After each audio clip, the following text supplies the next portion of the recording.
आज के मुख्य समाचार। सेना में लेफ्टिनेंट बनी डिंपल चौधरी।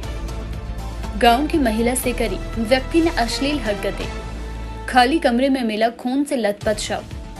भारी बारिश का येलो अलर्ट। कर्मचारी संगठन विधानसभा के बाहर 6 सितंबर को करेंगे प्रदर्शन। अयोग्य पूर्व विधायकों की पेंशन बंद करने की तैयारी। पांवटा साहिब में लैंडस्लाइड। ओवरटेक के चक्कर में 10 वर्षीय बच्चे की मौत। कर्मचारियों को वेतन 5 सितंबर बहुत, पेंशनर को पेंशन 10 सितंबर को मिलेगी।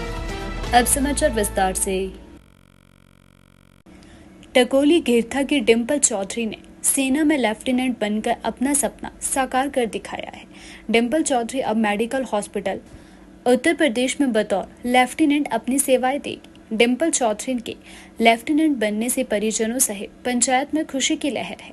सेना में बतौर लेफ्टिनेंट चयनित होने पर डिंपल चौधरी ने खुशी जाहिर की है और इस उपलब्धि का श्रेय अपनी कड़ी मेहनत और माता पिता, गुरुजनों सहित ससुराल पक्ष को दिया है।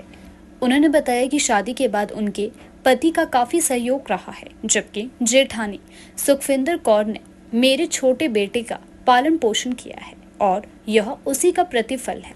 डिंपल चौधरी ने हरियाणा कॉलेज ऑफ सिरसा से बीएससी नर्सिंग की और अभी एमएससी नर्सिंग कर रही है। उनके इस उपलब्धि से पूरे गांव में खुशी का माहौल है। सुंदरनगर पुलिस थाना क्षेत्र में एक गांव की महिला ने व्यक्ति पर अश्लील हरकतें करने का आरोप लगाया है। इसके साथ ही महिला द्वारा आरोपी पर जान से मारने की धमकी देने के भी आरोप लगाए गए हैं। फिलहाल पीड़ित महिला ने आरोपी के खिलाफ इस बात को लेकर पुलिस थाना में शिकायत भी दर्ज करवाई है। पुलिस को दी गई शिकायत में महिला ने बताया कि देर रात को जब वह शौच करने के लिए घर से बाहर निकली तो वहां गांव का एक व्यक्ति धमका।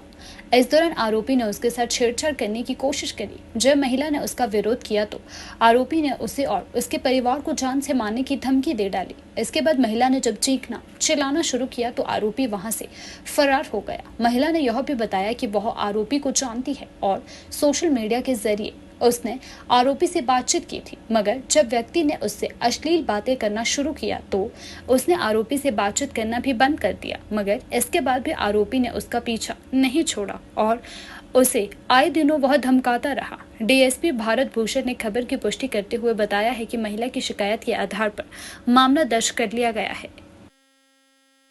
हिमाचल प्रदेश में येलो अलर्ट के बीच मंगलवार दोपहर को भारी बारिश हुई। राजधानी शिमला और सोलन में करीब 3 घंटे तक बारिश का दौर देखा गया है। सोलन के बद्दी, बरोटीवाला और नालागढ़ के कई क्षेत्रों में जल भराव भी हुआ है। सड़कों पर पानी जमा होने से यातायात प्रभावित रहा। भूस्खलन के कारण शिमला शहर में वाया चक्कर नेशनल हाईवे बंद हो चुका है। वाया बालूगंज वाहन भेजे जा रहे हैं। वहीं पांवटा साहिब शिलाई नेशनल हाईवे हैवना के समीप भूस्खलन से 24 घंटे और निगुलसरी के पास शिमला किन्नौर नेशनल हाईवे 23 घंटे तक बंद रहा है। मौसम विभाग केंद्र शिमला के अनुसार बुधवार को भी प्रदेश के 5 जिलों चंबा, कांगड़ा, कुल्लू, मंडी और सिरमौर में भारी बारिश को लेकर येलो अलर्ट जारी किया गया है। वहीं हिमाचल प्रदेश में अगले 1 हफ्ते तक मौसम के खराब बना रहने की संभावना जताई गई है। इस दौरान प्रदेश के कई इलाकों में बारिश होने के आसार जताए गए हैं, जबकि आज प्रदेश के 5 जिलों में भारी बारिश को लेकर अलर्ट भी जारी किया गया है। मौसम विभाग केंद्र शिमला की ओर से जारी किए गए ताज़ा पूर्वानुमान के तहत हिमाचल प्रदेश में 9 सितंबर तक बारिश का दौर जारी रहेगा। अपनी मांगों को लेकर विधानसभा के बाहर कई संगठनों के हजारों कर्मचारी आंदोलन करेंगे। संगठनों के पदाधिकारी एवं कर्मचारी चौड़ा मैदान में एकत्रित होंगे। इसके बाद रैली के माध्यम से विधानसभा के बाहर प्रदर्शन करेंगे। 6 सितंबर को हिमाचल प्रदेश जल रक्षक संगठन के प्रदेशाध्यक्ष रूपलाल की अगुवाई में कर्मचारी विधानसभा के बाहर 11 बजे एकत्रित होंगे। इस दौरान संगठन के प्रदेशाध्यक्ष मांगों को लेकर कर्मचारियों के बीच अपनी बात रखेंगे और मांगों को पूरा करने के लिए विधानसभा तक रैली निकालेंगे। इस दौरान दोपहर 2 बजे जल शक्ति विभाग के पैरा कर्मचारी के कार्यकर्ता प्रदर्शन करेंगे। हालांकि जिला प्रशासन ने सशर्त पर इन संगठनों ने रैली के लिए जिला प्रशासन से भी मंजूरी ली है। इस दौरान संगठनों की ओर से सार्वजनिक शांति भंग नहीं होनी चाहिए, ऐसे कानून व्यवस्था खराब ना हो। विरोध रैली के दौरान आपातकालीन वाहनों के लिए यातायात के साथ साथ आम जनता के सुचारू आवाजाही में बाधा नहीं पहुंचनी चाहिए। प्रदर्शन के दौरान सार्वजनिक एवं निजी संपत्ति को नुकसान नहीं पहुंचना चाहिए। इसके अलावा रैली के दौरान लाठी, पाइप, बैनर और साउंड सिस्टम पर प्रतिबंध रहेगा। औद्योगिक क्षेत्र झाड़ माजरी के भटोली कला में हिमोडा के एक खाली कमरे में महिला का शव बरामद किया गया है। महिला के शरीर पर तेज धार हथियार से वार के निशान भी दिखाई दिए हैं। हालांकि महिला की अभी तक कोई भी पहचान नहीं हो पाई है, मगर अंदाजे से उसकी उम्र 30 साल के आसपास बताई जा रही है। फिलहाल पुलिस द्वारा महिला के शव को कब्जे में ले लिया गया है। इसके साथ ही हत्या करने वाले आरोपी की तलाश भी शुरू कर दी गई है। प्राप्त जानकारी के अनुसार हिमोडा कॉलोनी में रहने वाली एक महिला ने मंगलवार दोपहर को कमरे में उक्त महिला का शव पड़ा हुआ देखा, जो कि खून से सना हुआ था, जिसके बाद उसने मामले की जानकारी हिमोडा कॉलोनी के केयर टेकर मुक्तिराम को दी। जानकारी मिलने के बाद केयर टेकर ने बरोटीवाला पुलिस को सूचित किया। सूचना मिलने के बाद पुलिस की टीम मौके पर पहुंची और घटनास्थल का निरीक्षण किया तो देखा कि महिला की गर्दन व सिर में तेज हथियार से हमला किया गया है, जिसके बाद पुलिस द्वारा शव को कब्जे में लेकर पोस्टमार्टम के लिए नालागढ़ अस्पताल पहुंचाया गया है।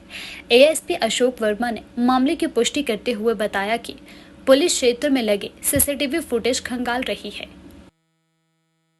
हिमाचल प्रदेश में दल बदल के कारण अयोग्य घोषित पूर्व विधायकों की पेंशन बंद करने की तैयारी है। पेंशन के अधिकार से वंचित होने पर पूर्व विधायकों से पिछली रकम की भी वसूली होगी।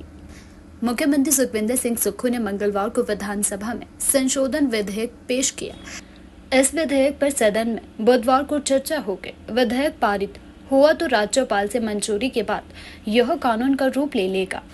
मुख्यमंत्री ने सदन की कार्यवाही के दौरान विधानसभा सदस्यों के भत्ते और पेंशन अधिनियम 1971 में संशोधन का प्रस्ताव किया। इसके लिए विधानसभा सदस्य के भत्ते और पेंशन विधेयक को सदन के पटल पर रखा। इस धारा में व्यवस्था की गई है कि किसी बात के प्रतिकूल होते हुए भी कोई व्यक्ति अधिनियम के अंतर्गत पेंशन का हकदार नहीं होगा यदि उसे संविधान की 10वीं अनुसूची के अधीन किसी भी समय अयोग्य घोषित किया गया है। यदि कोई व्यक्ति इस उपधारा के अधीन पेंशन के अधिकार से वंचित हो जाता है तो उसकी ओर से पहले से ली गई पेंशन ऐसी रीति से वसूली जाएगी जैसे विहित की जाए। सियासी संकट से उभरने के बाद हिमाचल सरकार ने इस तरह का कानून बनाने का एक कड़ा फैसला लिया है। विधानसभा अध्यक्ष ने 6 कांग्रेस विधायकों सुधीर शर्मा, राजेंद्र राणा, देवेंद्र कुमार भुट्टो, चैतन्य शर्मा, रवि ठाकुर और इंद्र दत्त लखनपाल को प्रलोभन में आकर दल बदलने के आरोप में अयोग्य घोषित कर दिया है। सुधीर और लखनपाल तो दोबारा उपचुनाव लड़कर भाजपा से विधायक बन गए, लेकिन राणा, भुट्टो, चैतन्य और रवि ठाकुर नहीं जीत पाए, जो अयोग्य घोषित पूर्व विधायकों की श्रेणी में है। पांवटा साहिब छिलाई NH 707 पर लैंडस्लाइड होने का सिलसिला लगातार जारी है। अब एक बार फिर से नेशनल हाईवे पर भारी मात्रा में लैंडस्लाइड हुआ है, जिससे दोनों तरफ वाहनों की आवाजाही पूरी तरह से ठप हो चुकी है। दोनों तरफ बसों के साथ साथ निजी वाहन भी फंसे हुए हैं। हालांकि NH को बहाल करने का कार्य किया जा रहा है, मगर खराब मौसम लगातार बाधा उत्पन्न करता जा रहा है। बता दें कि बीती रात को हुई भारी बारिश से हैवना के पास पहाड़ी से भारी मात्रा में मलबा और पत्थर गिरने के कारण पांवटा साहिब शिलाई NH 707 पूरी तरह से बंद हो गए। वाहनों की आवाजाही ठप होने के चलते लोगों को अपनी जान हथेली पर रखकर मलबे के ऊपर से ही गुजरना पड़ रहा है, चूंकि मलबा भारी मात्रा में गिरा है। ऐसे के चलते आधी रात से बंद पड़े हाईवे को बहाल नहीं किया जा सका है।